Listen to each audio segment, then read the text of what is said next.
বরিশালে বোমা দৃশ্যবস্তু দেখে আতঙ্কেও এলাকাবাসী, উদ্ধারে রয়েছেন সেনাবাহিনী। বরিশাল নগরীর ফরেস্টার বাড়ি নামক রোডে ডাক বিভাগের মেইল প্রসেসিং সেন্টারে বোমা সদৃশ্য একটি বস্তু দেখতে পাওয়ায় সেখানে আতঙ্ক ছড়িয়ে পড়ে। সোমবার সকালের দিকে মেইল প্রসেসিং সেন্টারে পরিচ্ছন্ন কর্মী ঘাস কাটতে গিয়ে এটি দেখতে পান। মেট্রোপলিটন পুলিশ সেনাবাহিনীর বরাত দিয়ে জানিয়েছেন, এটি শক্তিশালী তাজা বোমা হতে পারে। এই ঘটনার পর দুপুর থেকে আশপাশের স্থাপনা মানুষ ছড়িয়ে জায়গাটি ঘিরে রেখেছেন সেনাবাহিনীর সদস্যরা।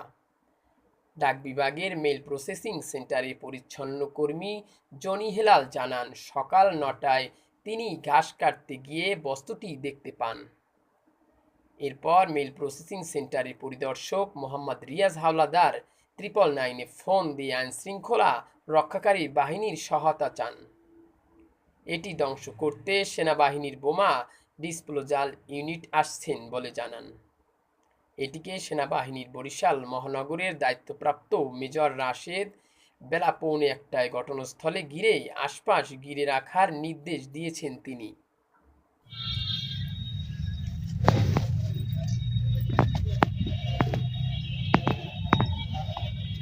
দেখা যায়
দেখা যায়